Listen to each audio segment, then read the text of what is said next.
The men decide to help a Mustang horse.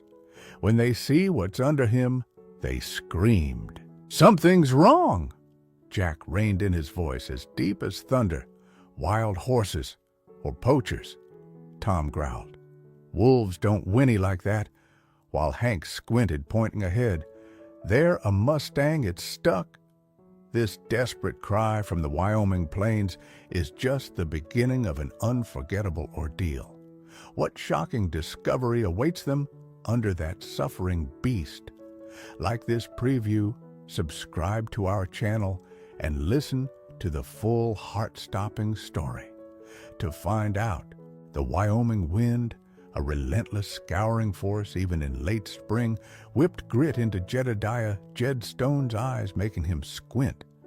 It carried the scent of distant rain and something else, something acrid and unsettling. Beside him, Marcus Mark Rylance, ever watchful, shifted his Winchester in its saddle scabbard. Young Billy O'Connell, barely 20 summers and still green despite his eagerness, nervously adjusted his hat. They'd been tracking a small cougar that had been preying on calves near the southern range of Jed's sprawling ranch. The Bar M smell, that Jed Mark's voice was a low rumble like stones shifting in a riverbed. He was a man of few words, but those words usually carried weight. Jed nodded, his weathered face a roadmap of sun and hardship grim. "Yeah, something's off."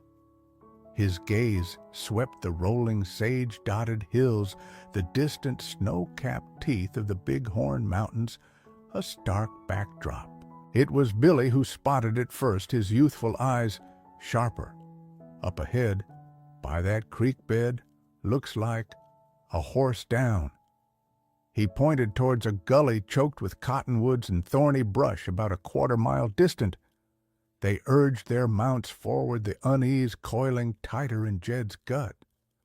As they drew closer, the scene resolved itself into something both tragic and bizarre. A magnificent buckskin Mustang, its coat, the color of sun-bleached gold, was thrashing weakly, one hind leg grotesquely entangled in a rusted strand of old barbed wire likely left over from a forgotten fence line. The ground around it was churned and bloodied. Its eyes, wide with terror and pain, rolled wildly. "Damn shame," Billy breathed, already dismounting his heart, going out to the trapped animal. Jed and Mark were slower, their senses on high alert. This felt wrong.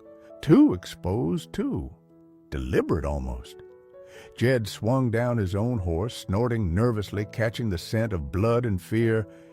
"Easy, boy," he murmured, patting its neck. He approached the Mustang cautiously.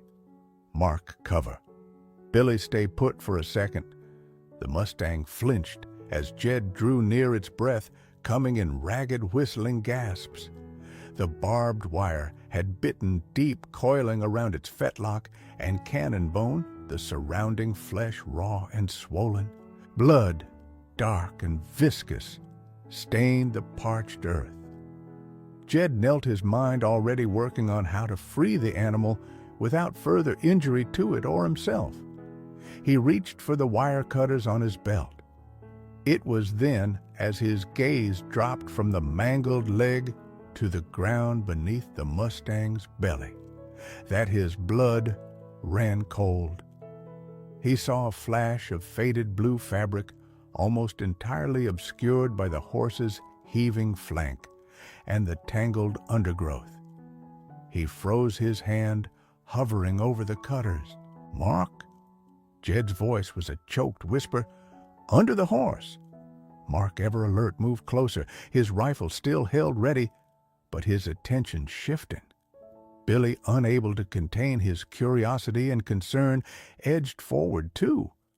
Jed reached out a trembling hand, pushing aside a clump of sagebrush. His fingers brushed against something small, something yielding. He pulled back the brush, and the world seemed to tilt. Billy, peering over Jed's shoulder, let out a strangled gasp that was closer to a yelp of pure, unadulterated horror. Mark swore a harsh, explosive sound. Jed didn't make a sound. He couldn't.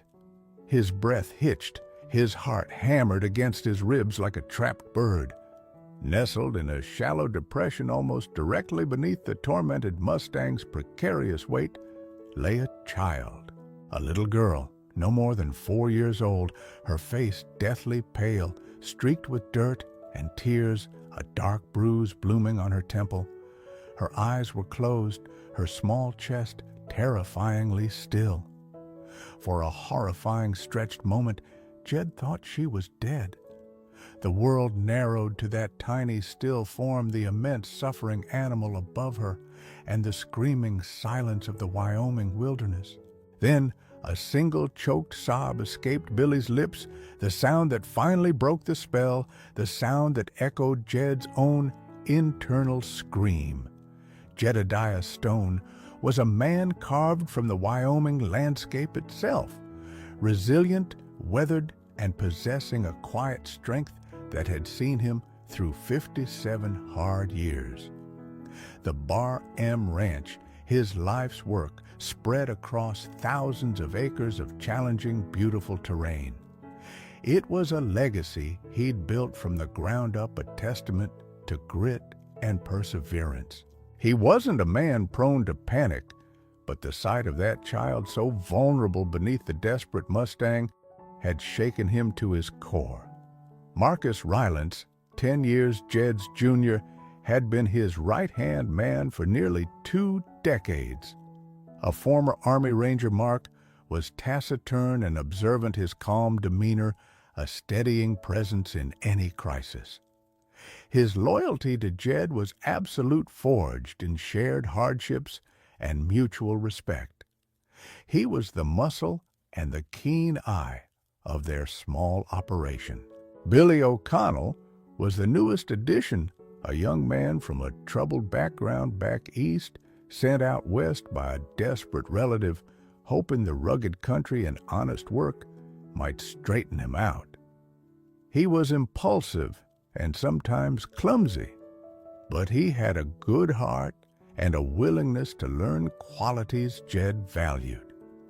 The immediate gut-wrenching shock of finding the child gave way to a surge of adrenaline. "She's alive!" Jed finally rasped his fingers, finding the faintest thready pulse at the girl's dirt-caked neck. Barely. "Mark the horse. We need to free it, but carefully." Billy grabbed the first aid kit from my saddlebag and the canteen. Years of dealing with livestock in distress kicked in. Mark, despite his own shock, assessed the trapped Mustang. Wires deep, Jed. If he thrashes when we cut it, he could crush her for good. I know Jed set his voice tight. He gently, ever so gently, tried to ease the child further from beneath the horse, but she was wedged into the depression, and the Mustang's leg was perilously close. Any sudden movement from the animal could be catastrophic. We'll have to be quick and precise. Billy, when I give the word, I want you to try and pull her clear the instant Mark makes the cut. But not before. Understand, Billy? His face pale but determined, nodded. "Yes, sir." Jed positioned himself ready to shield the child with his own body if necessary. "Mark on 3. 1, 2, 3. With a powerful snap, Mark's heavy-duty wire cutters severed the taut barbed wire. The Mustang screamed a high-pitched sound of agony and relief and lunged upwards, its front hooves striking the air. In that split second, as the horse scrambled to find its footing on 3 legs, Billy dove in, grabbing the child under her arms and yanking her clear. He stumbled back, falling heavily, but clutching the girl protectively to his chest. The Mustang, now free but terrified and in immense pain, hobbled a few steps, then stood, trembling, its injured leg held off the ground, blood dripping steadily. It watched them, its wild eyes filled with a mixture of fear and something that looked like confusion. Jed was instantly at Billy's side checking the child. She was terrifyingly light. Her breathing was shallow, her skin clammy. The bruise on her temple was already darkening. "Get some water on a cloth, Billy." Gently. As Billy fumbled with the canteen, Jed's eyes scanned the girl's tattered clothing. No obvious signs of other major injuries, but she was clearly suffering from exposure and dehydration on top of whatever caused that head wound. Who would do this? Mark growled, his gaze sweeping their surroundings with renewed suspicion. Leave a child out here with a horse tangled like that? He walked a small perimeter, his rifle now firmly in hand. No recent tracks other than ours and the horse. No vehicle signs on this rough ground. Jed's attention was snagged by something tucked into the waistband of the girl's dirty jeans. A small folded piece of paper. With trembling fingers, he extracted it. It was cheap notebook paper, scrawled with crude block letters in what looked like charcoal or grease pencil. He unfolded it and read aloud, his voice grim. She saw too much. The horse is a warning. Don't look for us. You find her, you keep her, or leave her for the coyotes. Your choice, rancher. A cold dread washed over Jed. This wasn't an accident. This wasn't mere abandonment. This was a message brutal and direct. Rancher, it said. That meant it was likely aimed at him or someone like him. But why? What had this child seen? The Mustang whinnied softly, a mournful sound, and took another painful step towards them, as if drawn to the child. They knew someone would find her, Mark said, rejoining them, his face a mask of cold fury. Knew a rancher would check on a trapped animal. Billy looked up, his eyes wide with a mixture of fear and anger. What do we do, Jed? The inciting incident was clear, stark, and terrifying. They couldn't leave her. The note was a threat, but also a grim permission. The decision was already made in Jed's heart the moment he'd seen her. We're taking her back to the ranch, Jed stated, his jaw set. And this horse, too, if we can manage it. She needs a doctor, and we need to figure out what in God's name is going on. He carefully scooped the unconscious child into his arms. Her slight weight was a profound burden, not of mass, but of responsibility. The Wyoming wilderness, usually a source of solace, suddenly felt menacing, filled with unseen enemies. Their simple cougar hunt had just become something far more dangerous. The journey back to the Bar M homestead was a slow, torturous affair. Jed rode with the little girl cradled carefully in front of him, her small head lolling against his chest with every movement of his horse. He'd wrapped her in his spare slicker, trying to conserve her body heat. Billy, meanwhile, led the injured Mustang, which they dubbed Buck for its color. The animal was remarkably docile, its earlier terror seemingly replaced by a weary acceptance, though it leaned heavily and favored its wounded leg, making progress agonizingly slow.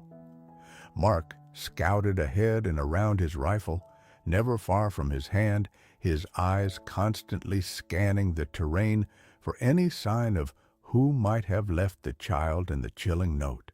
The sun was beginning to dip towards the horizon, painting the sky in hues of orange and purple by the time they reached the cluster of buildings that constituted the Bar M, Martha Jed's housekeeper and cook for the past 30 years. A woman whose sharp tongue was matched only by her fierce loyalty and kindness, met them on the porch, her face etched with concern at their late return. Her eyes widened when she saw the child in Jed's arms. Jedediah Stone. What in the Sam Hill? No time, Martha Jed said, brushing past her. Heat water, get blankets, and call Doc Evans in town. Tell him it's urgent. A child injured exposure. Martha, a woman not easily flustered, took one look at the girl's pallid face and sprang into action, her initial shock quickly replaced by brisk efficiency. Within minutes, the little girl was undressed from her soiled clothes, revealing a thin frame covered in minor scratches and bruises, and gently bathed in warm water. Doc Evans, a grizzled man who'd seen more than his share of ranch accidents and prairie tragedies, arrived an hour later, his medical bag bumping against his leg. While Doc Evans examined the child in Jed's spare bedroom, Jed, Mark, and Billy tended to Buck in the barn. The Mustang's leg was badly swollen, the wire having cut deep. Jed cleaned the wound as best he could, applied a poultice Martha had concocted, and bandaged it securely.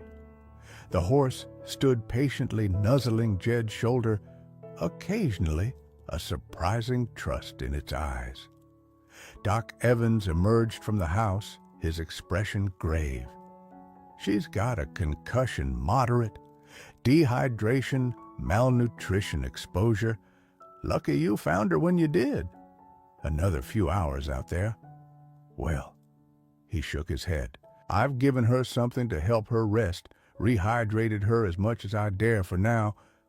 What's her name? Who is she? Jed handed him the note. Doc Evans read it, his bushy eyebrows shooting up. Good Lord, what kind of monsters are we dealing with here? That's what we aim to find out. Doc Mark said, his voice flat. Did she say anything? Just mumbles. Something about dark birds and scary men. Delirious, most likely. She's tough, though. A fighter. He looked at Jed. I'll need to report this to Sheriff Brody, of course. But knowing Brody, he's already stretched thin with that rustling business over in Johnson County. Sheriff Brody, when he arrived the next morning, was indeed overwhelmed. A stout man with weary eyes, he listened to their story, examined the note, and promised to put out some feelers. But it was clear his resources were limited, and the vastness of Wyoming made finding anyone who didn't want to be found nearly impossible. He took statements, collected the note as evidence after Jed made a careful copy, and warned them to be cautious. If these folks are as mean as this note suggests, they might not appreciate you keeping her. Days turned into a week. The little girl, who they'd started calling Lily because of her pale fragility, slowly began to recover. She remained mostly silent, her eyes wide and fearful, flinching at loud noises. Martha's gentle care, however, began to work its magic. Lily started to eat a little, even offered a fleeting smile when Billy showed her a carved wooden horse he'd made.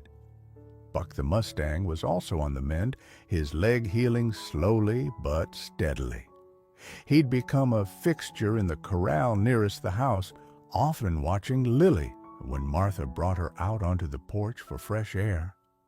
Jed and Mark, however, felt a growing unease. The silence from whoever left Lily was more nerve-wracking than an open threat. They started noticing small, unsettling things. A fresh set of horseshoe prints found one morning on a little used trail near the ranch, too deliberate to be a stray rider. The feeling of being watched when they were out on the range. One night, the dogs barked themselves hoarse at something unseen in the darkness beyond the perimeter lights. Mark, using his tracking skills, found a spot overlooking the ranch house from a distant bluff. Someone had been there recently. Cigarette butts, the brand unfamiliar, and faint impressions in the dirt where someone had lain prone, likely with binoculars. They're watching us, Jed Mark stated, his face grim. Checking to see if we heeded their warning or if we're digging. And we are digging, aren't we? Jed said more to himself. He'd been subtly asking questions in town, trying to get a read on any new unsavory elements that might have drifted into the county. He'd heard whispers of a new crew calling themselves the Night Herons, or as Lily might have translated it, Dark Birds. They were rumored to be involved in more than just petty theft, whispers of intimidation, extortion, and worse. But they were ghosts, leaving little trace. The complication arrived with a chilling directness. A dead raven was left on their doorstep one morning, a crude drawing of a heron pierced through its breast with a sharpened stick. There was no note this time. None was needed.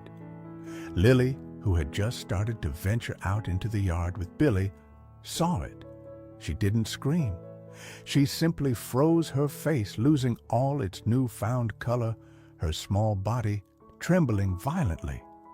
She pointed a shaking finger and whispered, "Dark birds, they come."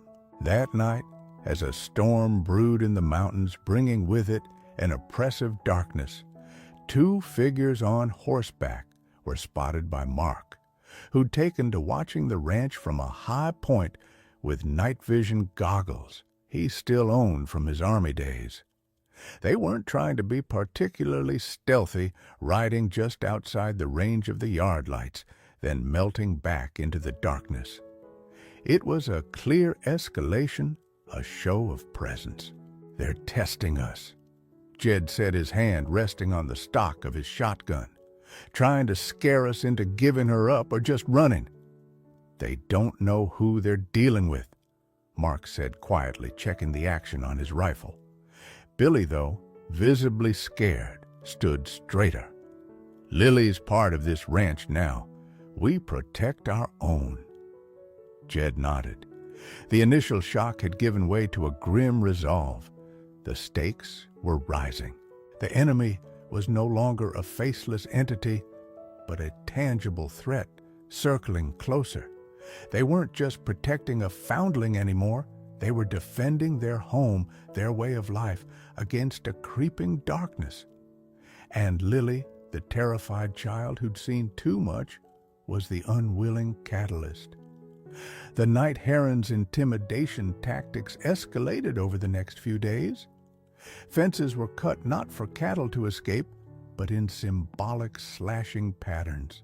A prized bull belonging to a neighboring ranch that had offered Jed support was found hamstrung. A brutal message to anyone who might ally with the Bar M Sheriff Brody, though sympathetic, admitted he was outgunned and outmanned by a ghost-like enemy that struck and vanished. He could offer patrols, but the county was vast. The Bar M was largely on its own. Jed knew they couldn't live under siege indefinitely. Lily was becoming more withdrawn, the fear in her eyes a constant silent accusation. The ranch work suffered as they all maintained a heightened state of alert. Sleep was fitful, punctuated by every creak of the old house, every rustle of the wind. The turning point came not with a bang, but with a whisper. Lily, who had been slowly opening up to Martha, drawing pictures of flowers and animals one afternoon, drew something different, a crude sketch of a dilapidated barn with a distinctive crooked lightning rod, and next to it a broken-down truck, its fender painted with a badly rendered heron. Martha brought the drawing to Jed. She was talking in her sleep last night. Jedediah said, "Mommy, car, birdmen took Mommy." Martha's voice trembled. Then this morning she drew this. She pointed to the barn and said, "Bad place. Dark birds sleep there." Jed stared at the drawing, a crooked lightning rod. He'd seen a barn like that years ago on an abandoned homestead about 20 miles north in the rugged foothills bordering the national forest, the old McGregor place. It had been deserted for decades. It was remote, easily defensible, a perfect hideout. Mark Jed called his voice charged with new energy. "I think we know where they're roosting." Together they studied Lily's drawing and Jed's recollection of the McGregor place. It fit. The isolation, the dilapidated state, no one would think to look there. It was a gamble, but it was the first concrete lead they'd had. "We can't just go storming in," Mark cautioned, though his eyes held a glint of anticipation. "If they have Lily's mother, or if it's a trap," "I know," Jed said. "We need to be smart. We need to see what we're up against." He felt a shift within him. The reactive fear and uncertainty were crystallizing into proactive resolve. They weren't just going to wait for the next attack. They were going to take the fight to the enemy on their own terms. This was no longer just about protecting Lily.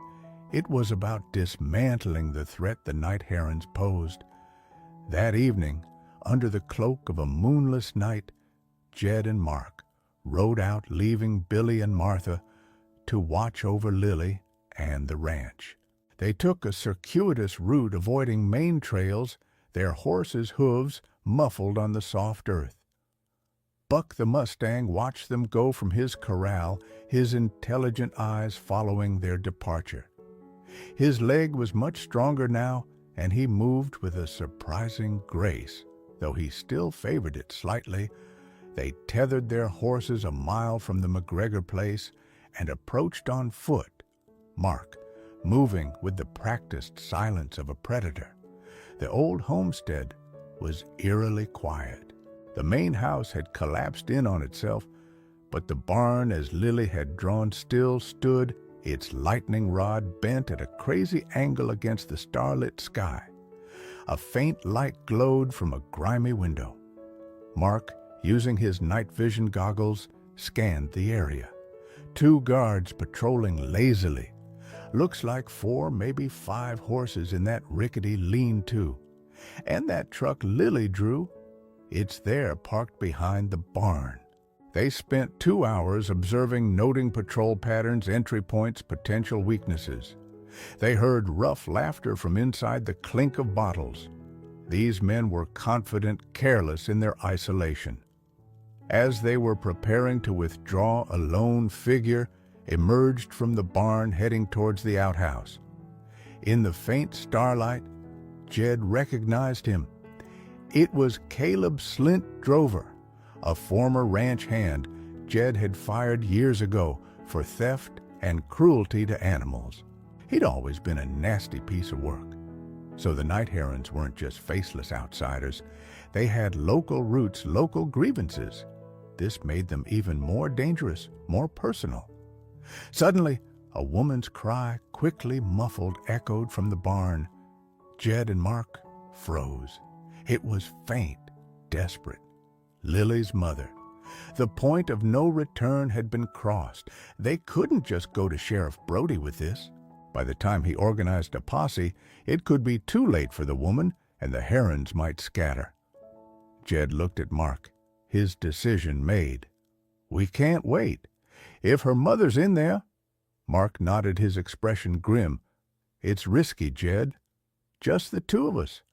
"We won't go in blind," Jed said. "We'll use what we know. Slint's presence gives us an edge.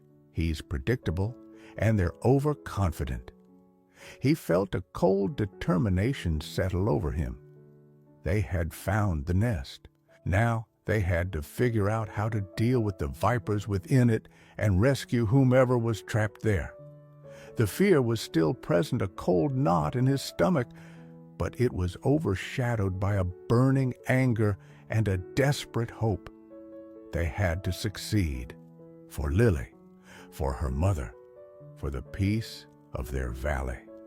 Returning to the Bar M before dawn, Jed and Mark moved with a grim urgency. The sight of Slint Drover and the sound of that muffled cry had cemented their resolve. They woke Billy, explaining the situation in hushed tones. The young man's initial fear was quickly replaced by a fierce determination to help. Lily's quiet presence in the house, her tentative trust in them, had forged a powerful bond. "Sheriff Brody," Billy asked, "we'll let him know what we've found and what we intend to do," Jed said. "But we can't wait for him to mobilize. If that woman is Lily's mother, she might not have much time." He knew Brody would understand even if he couldn't officially sanction their actions. He was a practical man, and he knew the limitations of the law in such wild country. Their plan was audacious, relying on surprise and their knowledge of the terrain as well as the heron's arrogance. Mark, with his military experience, outlined a strategy. They would use the pre-dawn darkness to approach, neutralize the sentries, and attempt to free the captive. A direct assault was too risky, with potentially only one hostage and multiple armed men.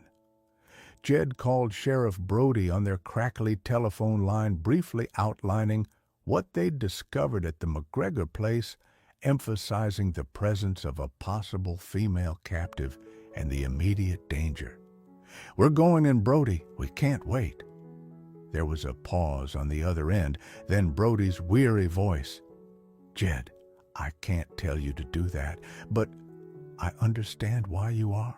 I'll gather who I can and head that way. But it'll take me at least 2-3 hours to get a proper response team together and get out there. Watch your backs. And Jed, try to bring at least one of them in alive for questioning, if you can manage it without getting yourselves killed." "Will do," Sheriff Jed said, and hung up. At least Brody knew, and help, however distant, was notionally on its way. Preparations were swift. They gathered their best weapons, Jed his reliable 12-gauge shotgun and .45 revolver, Mark his scoped Winchester rifle and a semi-automatic pistol, Billy his own .30-30 lever-action rifle, which he'd proven to be a decent shot with. They packed extra ammunition, water, basic medical supplies, and lengths of rope. Martha, her face tight with worry, but her eyes resolute, pressed sandwiches and a thermos of hot coffee into their hands. "You bring that girl's mother back, Jedediah, and you all come back in one piece," you hear. Lily, sensing the tension, clung to Martha's skirt, her eyes wide. Jed knelt before her. "Lily, we're going to try and find your mommy. You be a good girl for Martha." The child just stared, then, in a tiny voice, whispered, "Scary men. Hurt Mommy." Jed's heart clenched. "We won't let them sweet pea."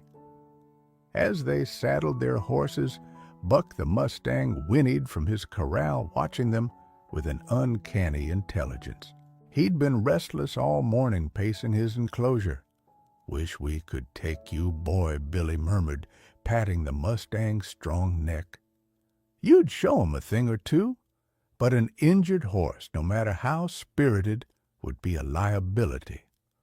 They rode out as the first hint of gray lightened the eastern sky, taking the same hidden trails as before. The air was cold, carrying the scent of pine and damp earth. The silence of their passage was broken only by the soft thud of hooves and the occasional jingle of tackle. Jed felt the familiar weight of responsibility, heavier than ever. He wasn't a young man anymore, and Mark, for all his skill, was one man. Billy was brave but untested in a real firefight. As they neared the McGregor place, they dismounted, tethering their horses in a dense thicket well away from the barn.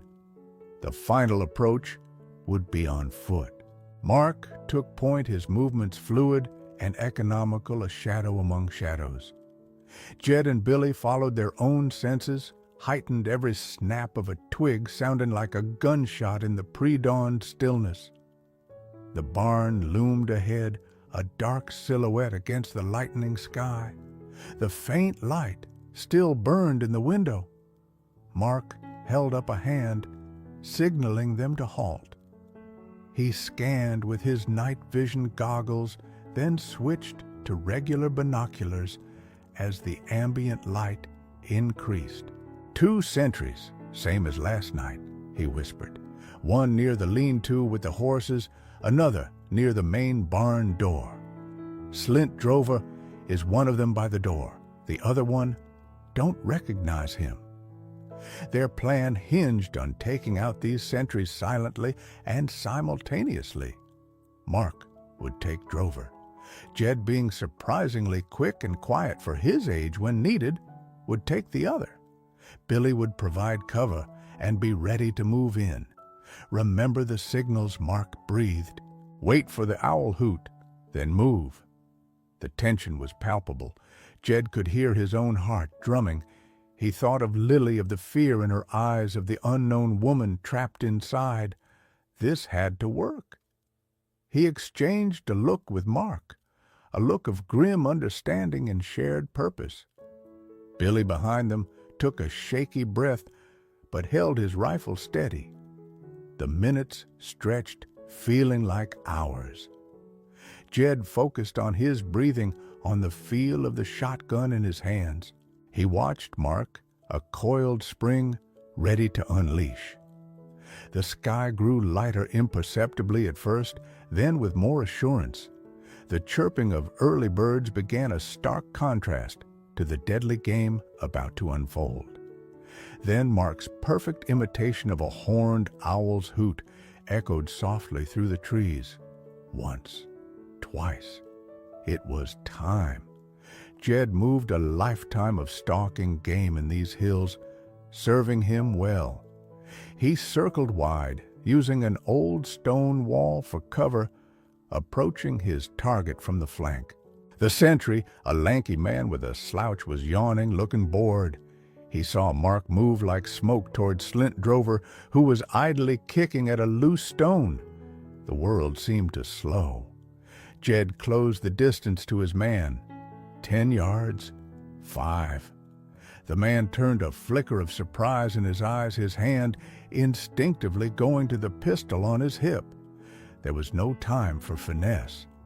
Jed brought the butt of his shotgun up in a swift, brutal arc, connecting with the side of the man's head. The sentry crumpled without a sound.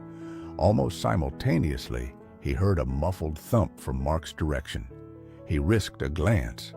Slint Drover was down Mark, already securing his hands with a zip tie. Phase 1 complete. But the most dangerous part was yet to come. They had to get inside, find the woman, and get out, all before the rest of the night herons woke up or an alarm was raised. The rising sun was not their friend. Every passing minute increased the risk. The buildup was over. The confrontation was imminent.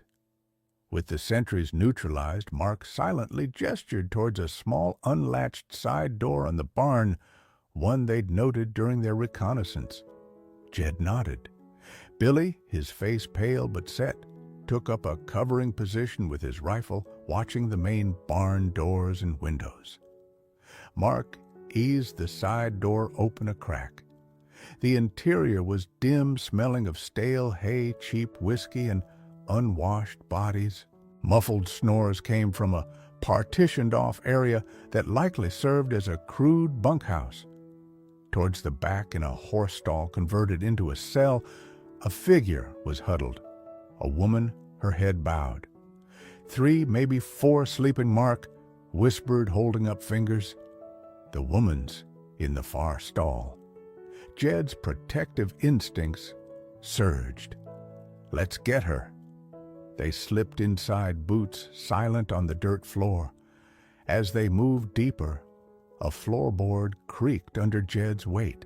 One of the sleeping figures stirred, muttering.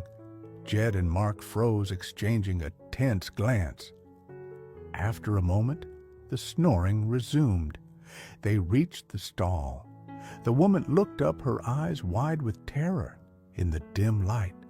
She was gaunt, bruised, but Jed saw a flicker of Lily's features in her face. This had to be her mother. He put a finger to his lips, then used his knife to quickly saw through the rope binding her wrists to a post. "We're friends of Lily," Jed breathed. "We're getting you out."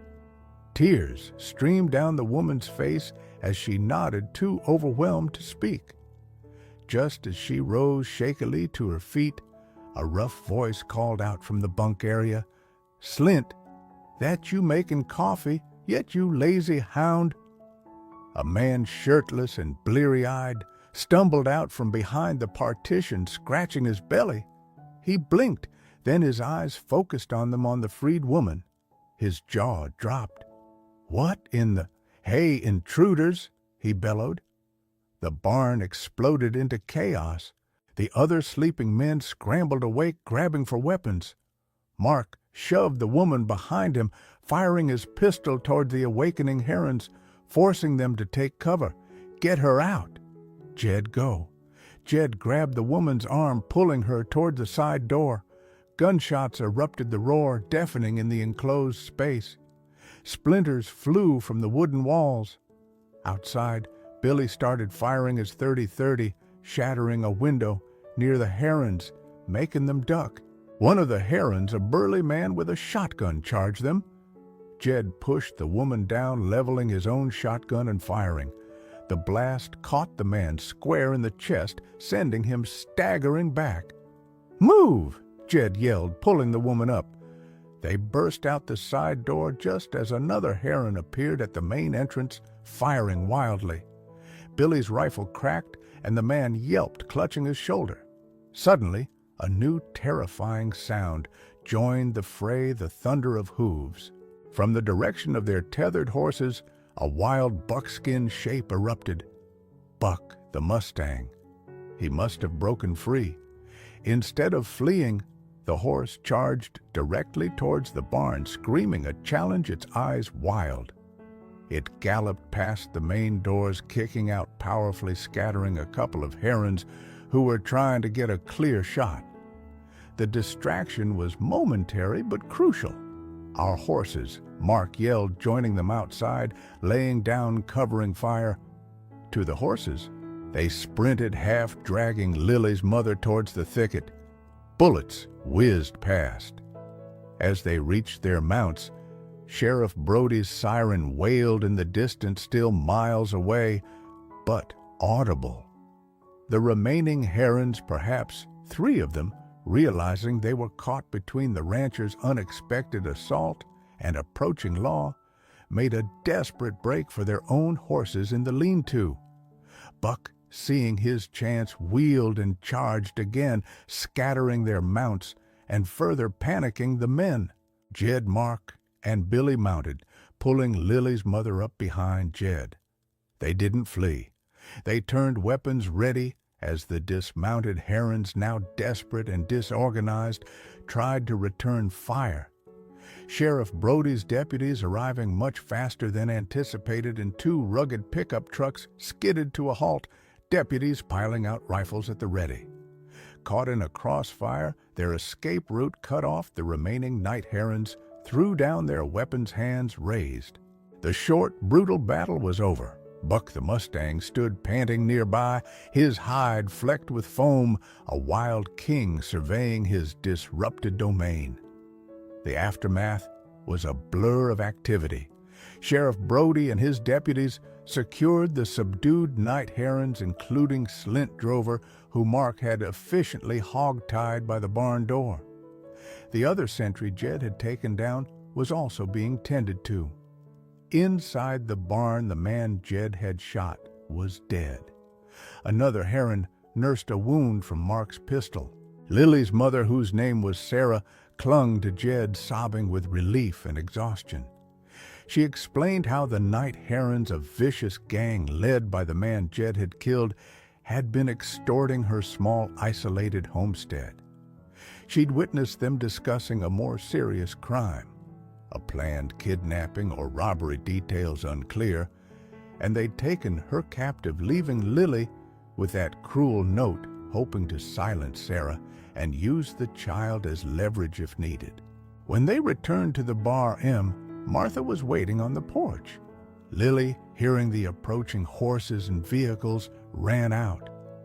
The moment Sarah, disheveled but safe, slid from Jed's horse, Lily stopped, her eyes wide. "Mommy?" she whispered. Sarah rushed forward, falling to her knees, and enveloped Lily in a fierce hug. "Oh, my baby, my brave little girl." The reunion was raw, powerful, and brought tears to the eyes of even hardened men like Mark. Over the next few days, things settled. Sarah, it turned out, had no other family. Her husband had died a year prior. With the night herons dismantled and their leader dead, the immediate threat was gone. Jed offered Sarah a job helping Martha around the ranch and a small cottage on the property to live in with Lily. She tearfully accepted. The Bar M, once a bachelor stronghold, gained 2 new female residents. Buck the Mustang became a legend. He was given free rein of the pastures, though he often chose to stay near the main corral, especially when Lily was around. He'd earned his place not just as a rescued animal, but as a true member of the ranch, a wild spirit who had in his own way fought for them. Life on the Bar M returned to a semblance of normality, but it was a new normal. The shared danger had forged unbreakable bonds. Billy O'Connell had proven his courage and earned his place as a trusted hand. Mark remained Jed's stoic right arm, but there was a new softness in his eyes when he saw Lily playing. Jed, looking out over his land, felt a profound sense of peace, mixed with the lingering ache of the violence they'd endured. The ranch felt more complete, Lily's laughter echoing in the yard, Sarah's quiet gratitude a constant presence. He had taken a stand not just for a child, but for the soul of his community. The Wyoming wilderness was still wild, still held dangers, but now it also held a deeper sense of home, of family forged in fire and loyalty, all because they decided to help a Mustang horse, and in doing so, had found something far more precious beneath.